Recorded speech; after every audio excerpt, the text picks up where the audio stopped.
నమస్తే welcome to mid day news నేను రవి బులెటిన్లో డీటెయిల్ చూస్తే హైదరాబాద్ రామాంత్పూర్ ఘటన తర్వాత విద్యుత్ అధికారులు అప్రమత్తమయ్యారు. నగరంలోని అన్ని ప్రాంతాల్లో వేలాడుతూ ప్రమాదకరంగా ఉన్న వైర్లను తొలగిస్తున్నారు. వినాయక చవితి వేడుకలను దృష్టిలో పెట్టుకుని ఈ తరహా ఘటనలు మళ్లీ పునరావృతం కాకుండా చర్యలను ప్రారంభించారు. ఉత్సవాల కోసం కేబుల్ వైర్లను తొలగిస్తున్నామని ఏఈడీ తెలిపారు. ప్రజల ప్రాణాలకు ముప్పు లేకుండా చర్యలు తీసుకుంటున్నామని అధికారులు స్పష్టం చేశారు.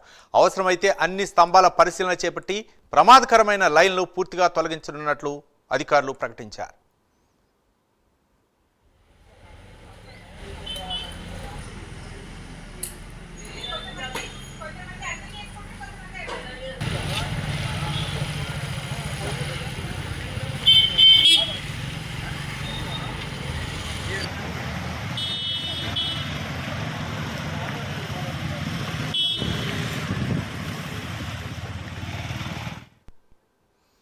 హైదరాబాద్లో రెండు ఘటనలు జరిగినటువంటి నేపథ్యంలో ఒక పక్క రామాంత్పూర్ మరో పక్క ఓల్డ్ సిటీలో జరిగినటువంటి ఘటనల నేపథ్యంలో విద్యుత్ అధికారులు అయితే అప్రమత్తమయ్యారు. స్తంభాలకు ఉన్నటువంటి కేబుల్ని అయితే మాత్రం కట్ చేస్తున్నారు. వినాయక చవితి రానున్న నేపథ్యంలో విగ్రహాలు తరలింపు రకరకాల పరిణామాల నేపథ్యంలో అధికారులు అయితే చర్యలు తీసుకున్నారు. దీనిపై మరింత సమాచారం మా కరెస్పాండెంట్ లిఖిత లైవ్ ద్వారా అందిస్తారు. లిఖిత.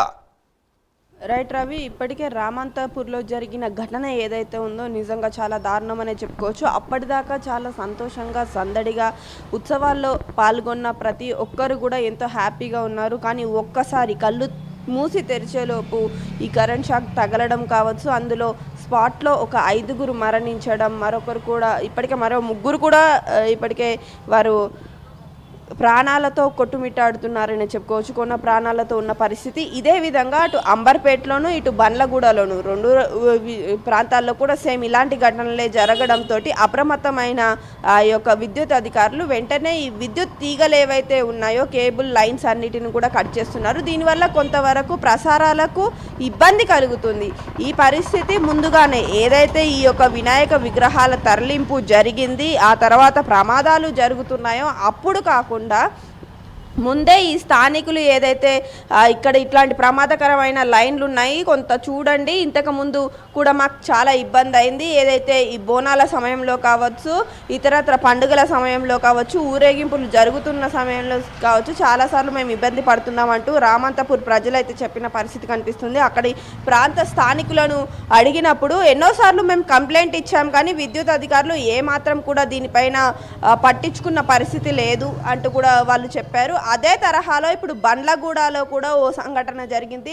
నిన్న రాత్రి 1 గంట సమయంలో 23 అడుగుల గణేశుణ్ణి తీసుకువెళ్తున్న సమయంలోనైతే విద్యుత్ షాక్ తగిలి దాదాపు 2 చనిపోవడం అయితే జరిగింది. మరో 3కి సీరియస్గా ఉన్నట్లుగా తెలుస్తోంది.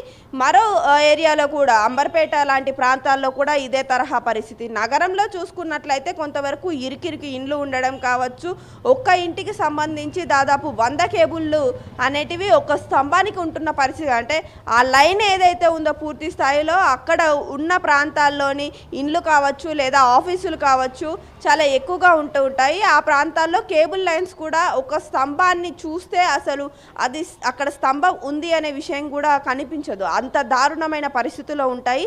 అంతేకాకుండా ఇక్కడ ఐరన్ పోల్స్ ఇవి చాలా ప్రమాదకరమనే చెప్పుకోవచ్చు. ఇది మళ్ళీ అందులోనూ వర్షాకాలం కావడం, ఆ వర్షాల సమయంలో కూడా చాలా వరకు ప్రజలు ఇబ్బంది పడుతూ ఉంటారు. ఈ ఐరన్ పోల్స్ వల్ల ఎక్కువగా ఎర్త్ వస్తూ ఉంటుంది, ఎప్పుడు చెమ్మగానే ఉంటుంది ప్రాంతం అంతా కూడా. వాటర్లో కూడా ఈ కేబుల్ లైన్లు పడడం కావచ్చు, లేకపోతే విద్యుత్ ఎర్తింగ్ రావడం కావచ్చు. ఈ సమయంలో చాలామంది ప్రమాదాలకు గురవుతూనే ఉంటారు. ఎప్పటికప్పుడు కూడా మనం రీసెంట్గా పడుతున్న వర్షాలకు సంబంధించి అధికారులు కూడా దీనికి సంబంధించి కొంతవరకు జాగ్రత్తగా ఉండాలని, ప్రజలకు అప్రమత్తంగా ఉండాలని చెప్తున్నారే కానీ వారు ఓ సంఘటన జరిగి అది సంచలనం అయ్యేంత వరకు కూడా మేల్కోలేదు. అయితే ఇప్పుడు ప్రస్తుతం చూసుకున్నట్లయితే ఈ కేబుల్ వైర్స్ అన్నిటిని కూడా తొలగించడం కావచ్చు, వెళ్ళే విగ్రహాలకు ఇవ్వడం కావచ్చు, ఇదంతా చేస్తున్నారు. అయితే ఇక్కడ పూర్తిగా చూసుకున్నట్లయితే అసలు విగ్రహం ఎత్తు ఎంత ఉండాలి, దానికి ఎంత పర్మిషన్ ఇవ్వాలి, అదేవిధంగా ఏ ఏరియాలో ఎన్నెన్ని విగ్రహాలకు పర్మిషన్స్ ఇస్తున్నారు, ఏదైతే ఇప్పుడు ఆ విగ్రహాలు తీసుకెళ్లే ఏదైతే ఉందో, ఆ లైన్ ఏదైతే ఉందో అది సరిగ్గా ఉందా లేదా అనే విషయం అసలు గమనిస్తున్నారా, లేకపోతే ఈ పరిస్థితులన్నీ ఎందుకు ఎదురవుతున్నాయి అంటూ కూడా కొంతమంది నెటిజన్లు ప్రశ్నిస్తున్న పరిస్థితి కనిపిస్తుంది.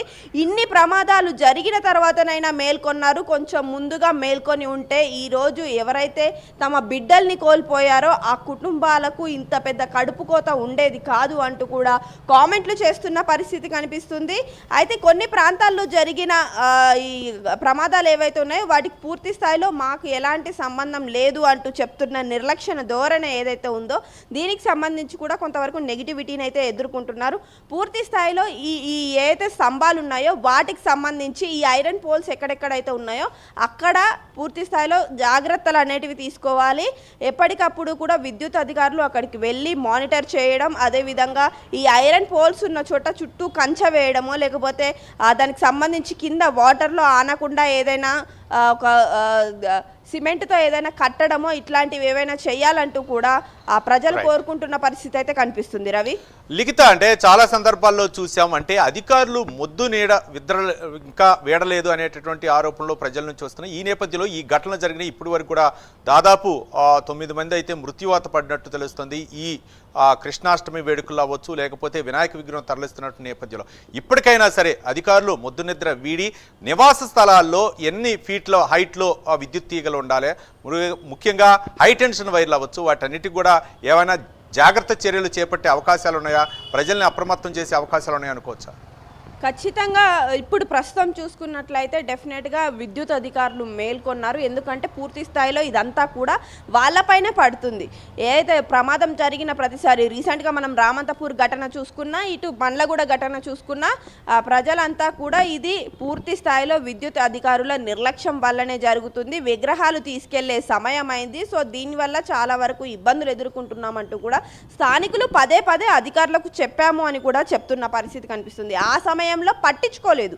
ఏదైతే రామంతపూర్ ఘటన, దాని తర్వాత వెంటనే బండ్లగూడ, అదేవిధంగా అంబర్పేట ఘటనలు జరిగాయో ఇప్పుడు మేల్కొని ఈ యొక్క ఏవైతే హైటెన్షన్ వైర్లు ఉన్నాయో వాటిని తొలగించే ప్రయత్నం కావచ్చు, ఆ కేబుల్స్ వేలాడుతున్న కేబుల్స్ ఏవైతే ఉన్నాయో వాటిని కట్ చేయడం కావచ్చు, పూర్తి స్థాయిలో పనులు చేస్తున్నప్పుడు ఇదే పని ముందు వాళ్ళు కంప్లైంట్ ఇచ్చినప్పుడు చేసి ఉంటే ఇలాంటి ప్రమాదాలు తగ్గేవి. వాళ్ళకు కూడా కొంతవరకు విద్యుత్ అధికారులు మాకు సహకరించారు అనే ఒక మంచి పేరైతే ఉండేది.